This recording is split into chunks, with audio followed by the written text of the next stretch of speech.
Fique longe desse homem, querida. Uma mulher puxou a filha quando viu Emily sentada com um homem idoso de barba grisalha e casaco surrado.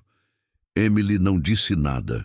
Ela simplesmente lhe ofereceu metade do sanduíche, enquanto a luz do sol do entardecer banhava os três sob o carvalho. Exatamente 1 hora depois, o som de um helicóptero rompeu a atmosfera pacífica. O comandante saiu, fez uma saudação e anunciou: "Estamos procurando por você há 10 anos, senhor. Bem-vindos ao Elite Oculta. Vamos descobrir o que realmente aconteceu." Emily Richardson, de 35 anos, lecionava para a 3ª série na escola primária Meadowbrook e criou sua filha de 7 anos, Lily, como mãe solteira na pacata cidade de Glendale, no centro-oeste dos Tuquerie. As tardes de domingo eram sagradas, o momento para se desconectarem das telas e se reconectarem. Naquele domingo em particular, eles estavam no Riverside Park, com uma manta estendida sob seu carvalho favorito, uma cesta de piquenique cheia de sanduíches caseiros e frutas frescas entre eles. Enquanto Emily preparava a refeição, notou um homem idoso sentado sozinho em um banco a cerca de 28 metros de distância. Seus cabelos e barba grisalhos estavam desgrenhados, suas roupas desgastadas pelo tempo, mas limpas. O mais impressionante eram seus olhos, atentos, mas de alguma forma distantes, como se vissem algo muito além do perímetro do parque. Emily observou os outros frequentadores do parque darem ampla distância do homem. Pais afastavam os filhos com avisos sussurrados. Corredores alteravam suas rotas. O homem parecia existir em sua própria ilha de isolamento em meio ao parque lotado. "Mamãe, por que aquele homem está sozinho?" perguntou Lily. Seguindo o olhar da mãe, Emily observou que o homem não tinha nada além de uma garrafa plástica de água, abastecida no bebedouro do parque. Sem comida, sem sacola, sem livro. Apenas ele e quaisquer pensamentos que o mantivessem com o olhar fixo no horizonte. "Acho", respondeu Emily cuidadosamente, "que ele pode estar com fome. Devemos dividir o almoço?" Lily assentiu entusiasmada, já escolhendo o melhor sanduíche para oferecer. Ao se aproximar do homem, Emily percebeu olhares de desaprovação de famílias próximas. Uma mulher em uma mesa de piquenique próxima balançou a cabeça em evidente desaprovação. Alguém murmurou algo sobre encorajá-los. "Com licença, senhor", disse Emily gentilmente. "Minha filha e eu temos mais comida do que podemos comer. Gostaria de se juntar a nós?" Os olhos do homem se voltaram lentamente para o rosto dela, avaliando, talvez se perguntando sobre seus motivos. Depois de um momento, ele assentiu uma vez. "Estamos logo ali", continuou Emily, gesticulando em direção ao cobertor. "Nada especial, só sanduíches e limonada." O homem a seguiu de volta ao local do piquenique e se moveu com uma graça surpreendente para alguém que parecia tão desgastado pela vida. "Sou Emily e esta é Lily", ela disse, enquanto ele se abaixava cuidadosamente na beirada do cobertor. O homem assentiu em reconhecimento, mas não disse seu nome. Emily não insistiu. Ele aceitou o sanduíche que Lily lhe entregou orgulhosamente, tratando-o com uma reverência que sugeria que tamanha gentileza era um território desconhecido. Ele comeu metodicamente, dando pequenas mordidas cuidadosas, os olhos ocasionalmente examinando o perímetro do parque, no que Emily reconheceu como uma verificação de segurança, um hábito que ela vira em seu primo que havia retornado do Afeganistão. De uma mesa próxima, uma mulher comentou em voz alta com o marido: "Você acredita que ela está deixando o filho dela perto de alguém assim? Que tipo de mãe?" Emily fingiu não ouvir e, em vez disso, serviu limonada em um copo extra. "Mamãe", sussurrou Lily, puxando a manga da camisa. "Por que ele parece tão triste?" Emily olhou para o convidado silencioso, notando o leve tremor em suas mãos e a tensão em seus ombros. Talvez, respondeu ela suavemente, porque já faz muito tempo que ninguém se senta com ele. Se você acredita que uma boa pessoa merece ser lembrada, fique aqui conosco. Quando terminaram de comer, o homem enfiou a mão no bolso do paletó surrado e retirou cuidadosamente um pedaço de tecido dobrado. Um remendo, Emily percebeu, com um bordado desbotado que dizia Eco da Quarta Força, tarefa de reconhecimento de fuzileiros navais, em volta de uma insígnia que ela não reconheceu. Meu pai era fuzileiro naval, Emily comentou, reconhecendo a conexão militar. Ele nunca falava muito sobre isso. O homem assentiu, um vislumbre de compreensão cruzando seu rosto. Seus dedos percorreram o bordado com familiaridade praticada, como se estivesse se reconectando com uma parte de si mesmo. Eu estava lá, disse ele, com a voz rouca pelo desuso. Então eu não estava mais lá. Sua declaração enigmática pairou entre eles. Emily não insistiu mais, sentindo que aquelas eram as últimas palavras que ele havia dito a alguém em algum tempo. Lily, com a franqueza inocente de uma criança, apontou para uma cicatriz visível no pulso dele. Você se machucou, Lily? Emily começou a repreendê-lo, mas o homem balançou a cabeça levemente. Há muito tempo, disse ele à criança. Às vezes, o exterior cura mais rápido que o interior. Um homem que passava com a família diminuiu o passo, observando abertamente a reunião incomum. Ele ergueu o celular, fingindo tirar uma selfie com o parque ao fundo, mas Emily percebeu que ele estava, na verdade, fotografando os. Minutos depois, ela o viu mostrando o celular para os outros, rindo. O idoso também notou. Sua postura se enrijeceu, seus olhos recuperaram aquele olhar distante. Ele começou a dobrar o adesivo, preparando-se para recuar. Quer mais limonada antes de ir? Perguntou Emily, tentando amenizar o desconforto dele enquanto ele aceitava o copo. Um corredor passou por ali, vestindo uma camiseta da Marinha. Ele olhou para o piquenique e, em seguida, olhou 2 vezes ao avistar o emblema nas mãos do homem. Diminuiu o passo, olhando para trás várias vezes antes de continuar a correr com uma urgência renovada. Sem que Emily soubesse, o corredor, Sargento Marcus Williams, havia reconhecido a insígnia distintiva da força, tarefa Echo. Naquela mesma noite, ele foi enviado para um grupo privado de veteranos. Possível avistamento do Coronel Reed no Riverside Park. Não 100% certo, mas a mancha do TF Echo era inconfundível. Alguém na região de Glendale, por favor. Confirme. A foto tirada pelo espectador zombeteiro já havia começado a circular nas redes sociais locais com a legenda: Quando mães solteiras adotam veteranos abandonados, vocês arrasam. Mas quando chegou a um fórum militar fechado, desencadeou uma reação completamente diferente. Meu Deus, é ele mesmo, escreveu um general aposentado. É Jason Reed. Em poucos minutos, a imagem estava sendo analisada por agentes de inteligência de diversas agências. Ligações telefônicas foram feitas para os mais altos escalões do comando militar. O coronel Jason Reed comandou uma unidade de reconhecimento de elite durante uma operação secreta em 2008. Segundo registros oficiais, ele e toda a sua equipe foram mortos em combate. Na realidade, Reed havia sobrevivido a um fracasso catastrófico em sua missão que o assombrava, com a culpa de sobrevivente e um sofrimento moral tão grave que ele se afastou de tudo, incapaz de encarar as famílias daqueles que pereceram sob seu comando.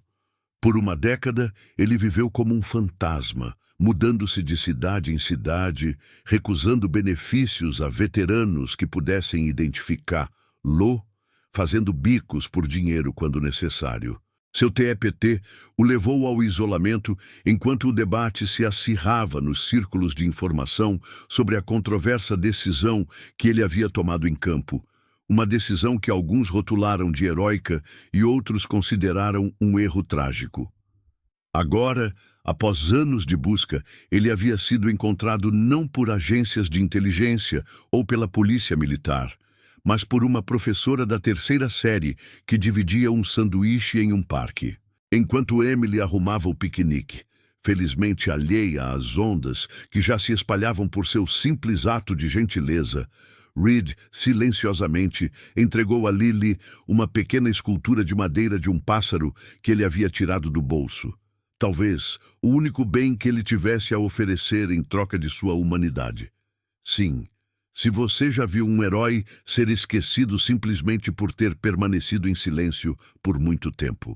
Exatamente 58 minutos após a foto começar a circular pelos canais militares, o zumbido característico dos rotores do helicóptero quebrou a tranquilidade do parque. As famílias olharam para cima, confusas, quando um helicóptero Black Hawk se aproximou e pairou sobre o campo aberto adjacente à área de piquenique. Os visitantes do parque se dispersaram enquanto ele descia pela corrente de ar descendente, entortando galhos de árvores e espalhando guardanapos e pratos de papel pela grama. Emily instintivamente puxou Lily para mais perto quando 4 soldados uniformizados saltaram do helicóptero antes que ele pousasse completamente. Atrás deles, um 5º homem em uniforme de gala surgiu, um oficial de alta patente, a julgar pela insígnia que refletia a luz do sol em seu peito. "O que está acontecendo, mamãe?" perguntou Lily, apertando a mão da mãe. "Não sei, querida", respondeu Emily honestamente, observando os soldados examinarem os frequentadores restantes do parque com intensidade concentrada. Seus olhos se fixaram em Reed, que se levantara, mantendo a postura militar ereta, apesar da aparência desgastada pelo tempo. O oficial se aproximou dele diretamente, parando a uma distância precisa antes de fazer uma saudação formal. "Coronel Jason Reed, senhor", anunciou ele, sua voz ecoando pelo agora silencioso parque. "Tenente Coronel David Hayes, Comando de Operações Especiais da Marinha. Permissão para escoltá-lo até sua casa, senhor." Os frequentadores do parque, que não haviam fugido da chegada do helicóptero, ficaram olhando incrédulos. Emily e Lily ficaram paralisadas ao lado do cobertor, observando a cena se desenrolar. A transformação de Reed foi sutil, mas profunda. Seus ombros se endireitaram, o queixo erguido, seus olhos, antes tão distantes, agora focados com uma clareza nítida. "Presumi que ninguém ainda estivesse olhando", disse Reed, com a voz mais forte do que quando falara com Emily. 10 anos, senhor", respondeu Hayes. "Nunca paramos." Do helicóptero emergiu outra figura, um homem mais velho, mancando acentuadamente, vestindo roupas civis, mas movendo-se com um porte militar inconfundível. Ao se aproximar de Reed, sua compostura se desfez. "Jason", disse ele, com a voz embargada pela emoção, "achávamos que tínhamos perdido você para sempre." "General Ryder", reconheceu Reed, com a voz trêmula. "Não estou aqui como seu superior", corrigiu Ryder. "Estou aqui como pai do capitão Michael Ryder, o último homem que você salvou antes do fracasso da extração." A compreensão surgiu no rosto de Emily. O homem misterioso com quem elas almoçaram não era um veterano qualquer. Ele era alguém significativo, alguém que havia desaparecido de um mundo que nunca parava de procurar. Lo. 2 soldados se aproximaram de Emily e Lily. "Senhora", um deles se dirigiu a ela respeitosamente. "Sua gentileza hoje realizou o que a inteligência militar não conseguiu em uma década." "Eu não fiz nada de especial", protestou Emily. "Só compartilhamos uma refeição." "Você o viu", corrigiu o soldado. "Realmente o viu, quando o resto do mundo estava olhando para além dele. Isso importa mais do que você imagina, tenente." O coronel Hayes explicou discretamente que Reed havia desaparecido após uma operação secreta em que decisões difíceis em campo salvaram algumas vidas e outras foram perdidas. Embora oficialmente inocentado de qualquer delito, Reed não conseguia se perdoar. Ele desapareceu no anonimato. Sua sobrevivência, conhecida apenas por alguns poucos selecionados que passaram anos rastreando avistamentos fragmentados em dezenas de estados. Os detalhes da missão permanecem confidenciais, Hayes lhe disse.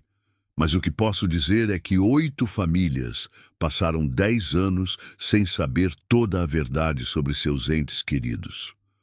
Momentos finais.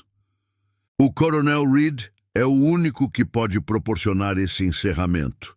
Enquanto Reed se preparava para embarcar no helicóptero, voltou-se para Emily e Lily.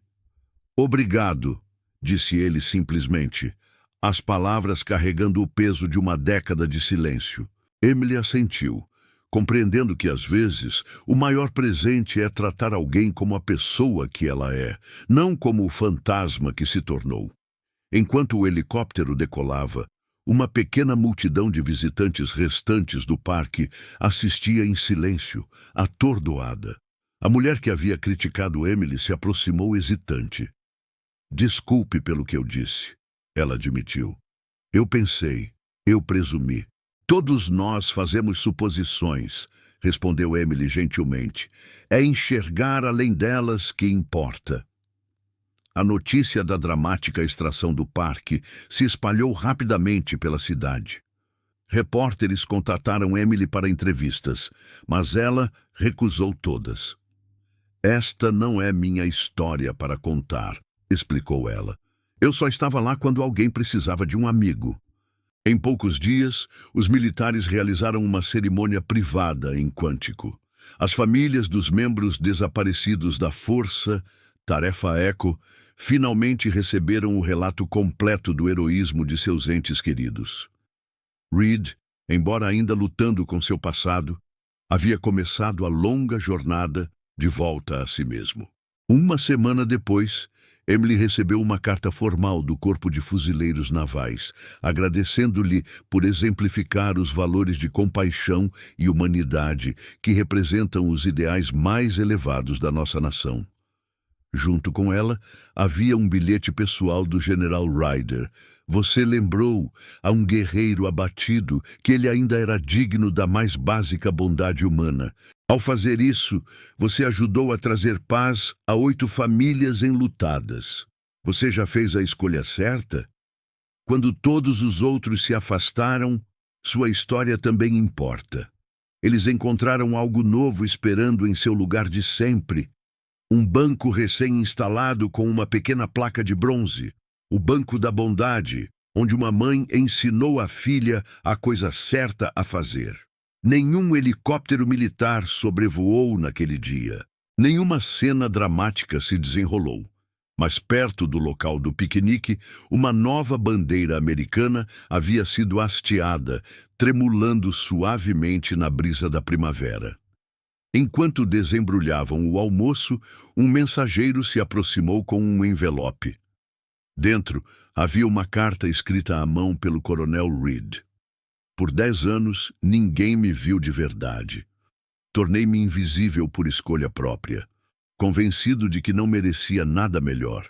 Então, num domingo comum, alguém ofereceu não apenas comida, mas dignidade. O simples reconhecimento de que continuo humano apesar de tudo. Às vezes, a salvação não vem de grandes gestos, mas de um sanduíche extra e um lugar à mesa. Você me lembrou quem eu era quando decidi esquecer. Por isso, não há agradecimento adequado. A carta foi assinada simplesmente por um fuzileiro naval agradecido. Junto com o banco, havia um pequeno pingente de prata em forma de folha de carvalho, uma lembrança da árvore onde haviam compartilhado a refeição. Enquanto Lily brincava por perto, Emily notou como as pessoas usavam o parque de forma diferente agora. O banco parecia ter se tornado um convite silencioso.